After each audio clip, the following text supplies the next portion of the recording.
خوش آمدید. آج ہم نا سانس کے نظام پر بات کر رہے ہیں. جی. اور خاص طور پر وہ بیماریاں جو اسے متاثر کرتی ہیں، جو مواد ہمیں ملا ہے اس کی روشنی میں. بالکل. کوشش یہ ہوگی کہ سمجھیں کہ یہ عام تکلیفیں کیا ہیں، ان کی علامات اور کب ہمیں ڈاکٹر کے پاس جانا چاہیے. صحیح. تو آئیے اس معاملے کو تھوڑا کھولتے ہیں. یعنی یہ بیماریاں صرف ناک یا گلے تک تو نہیں ہیں؟ نہیں، بالکل نہیں. یہ پورے نظام پر اثر ڈالتی ہیں، ناک سے لے کر سمجھے پھیپھڑوں کی گہرائی تک. ٹھیک ہے. اور جو معلومات ہم دیکھ رہے ہیں اس میں کچھ بہت عام بیماریوں کا ذکر ہے. اچھا، کون کون سی ہیں وہ؟ دیکھیں، سب سے پہلے تو شاید دمہ کا نام آتا ہے. ہاں، سنا ہے. جی.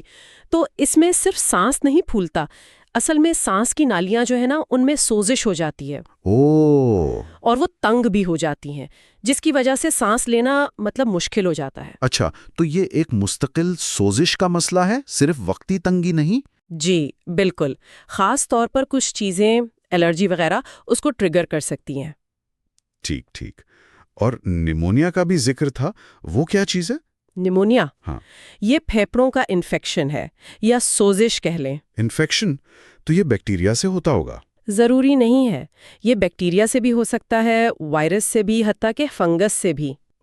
اس میں ہوتا یہ ہے کہ پھیپھڑوں کے اندر چھوٹی چھوٹی ہوا کی تھیلیاں ہوتی ہیں نا، ایلویولائی. جی. وہ مائع یا پس سے بھر جاتی ہیں. او خدایا، تبھی تو وہ بخار اور کھانسی شدید ہوتی ہوگی. بالکل.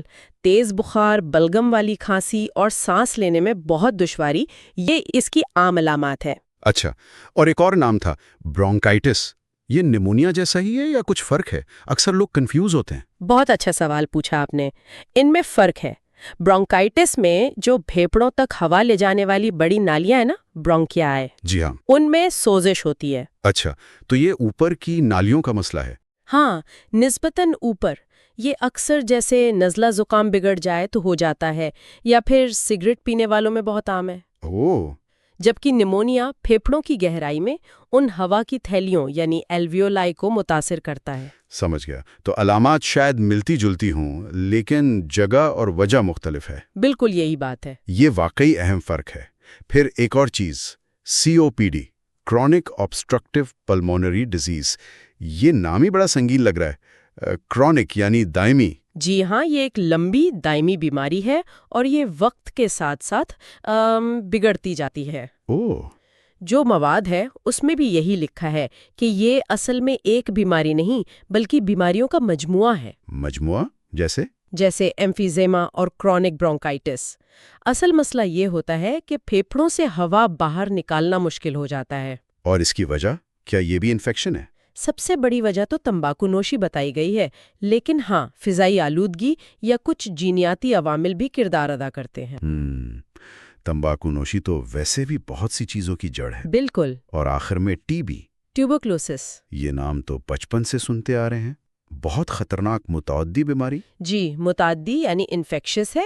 یہ ایک بیکٹیریا کی وجہ سے ہوتی ہے اور زیادہ تر پھیپھڑوں کو ہی نشانہ بناتی ہے. زیادہ تر یعنی جسم کے دوسرے حصوں میں بھی ہو سکتی ہے. ہاں، ہو سکتی ہے، لیکن پھیپھڑوں کی TB سب سے عام ہے اور یہ ہوا کے ذریعے پھیلتی ہے، مطلب کھانسنے یا چھینکنے سے. تبھی احتیاط ضروری ہے. اس کی خاص علامات کیا ہیں؟ اس میں اکثر کئی ہفتوں تک کھانسی رہتی ہے. کبھی کبھی کھانسی میں خون بھی آ سکتا ہے. اللہ رحم کرے. جی. ساتھ میں سینے میں درد، وزن کا کم ہونا، بہت زیادہ تھکاوٹ اور رات کو پسینے آنا، یہ سب ہو سکتا ہے. علاج لمبا ہے لیکن ممکن ہے. ایک منٹ، یہاں ایک بات ہے. ان سب بیماریوں کی جو آپ نے بتائیں، علامات کافی ملتی جلتی لگ رہی ہیں. کھانسی، سانس میں دشواری. ہاں بالکل. تو پھر یہ الگ الگ جاننا اتنا ضروری کیوں ہے؟ مطلب ڈاکٹر خود ہی تشخیص کر لے گا نا؟ دیکھیں، یہی تو سب سے اہم نکتہ ہے. جیسا ان ذرائع میں بھی بتایا گیا ہے، علامات بھلے ملتی جلتی ہوں، وجہ اور علاج بالکل مختلف ہو سکتے ہیں. اچھا. جی. اب اگر کوئی نیمونیا کو صرف عام برونکائٹس سمجھ کر بیٹھا رہے تو یہ بہت خطرناک ہو سکتا ہے، جان لیوا بھی. ٹھیک. اسی طرح اگر دمہ کو سنجیدگی سے نہ لیا جائے، اس کا صحیح علاج نہ ہو تو معیار زندگی بہت متاثر ہوتا ہے. بات تو صحیح ہے. تو علامات کو پہچاننا اور یہ سمجھنا کہ کب معاملہ سنجیدہ ہے اور فوراً ڈاکٹر کے پاس جانا ہے، یہ بہت ضروری ہے تاکہ صحیح تشخیص ہو سکے، بروقت علاج شروع ہو۔ یعنی یہ معلومات صرف مریضوں کے لیے نہیں ہے؟ نہیں، بالکل نہیں۔ جیسا کہ شاید ان نوٹس میں بھی تھا کہ یہ طلباء اور عام لوگوں کے لیے بھی اہم ہے۔ یقیناً یہ ایک بنیادی آگاہی ہے، اویئرنس، تاکہ لوگ اپنے بارے میں، اپنے گھر والوں کے بارے میں بہتر فیصلے کر سکیں، یہ سمجھ سکیں کہ ان کا جسم کیسے کام کرتا ہے اور کب خطرے کی گھنٹی بج رہی ہے۔ ٹھیک ہے۔ یہ صرف بیماریوں کے نام رٹنا نہیں ہے، بلکہ یہ احساس ہے کہ ہمارا سانس کا نظام کتنا اہم اور نازک ہے۔ بالکل۔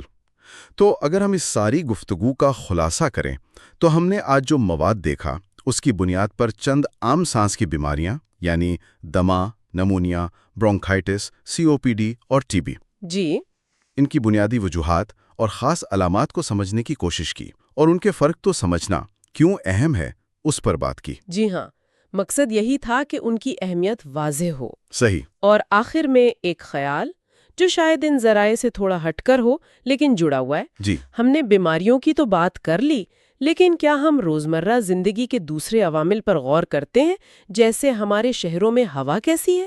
بہت اہم سوال ہے۔ ہماری خوراک، ورزش کی عادت، یہ چیزیں کیسے خاموشی سے ہمارے پھیپھڑوں پر اثر انداز ہو رہی ہیں؟ صحیح بات ہے۔ بیماری سے بچاؤ شاید اتنا ہی ضروری ہے جتنا علاج، یا شاید اس سے بھی زیادہ۔ بالکل، بہت اہم نقطہ اٹھایا آپ نے۔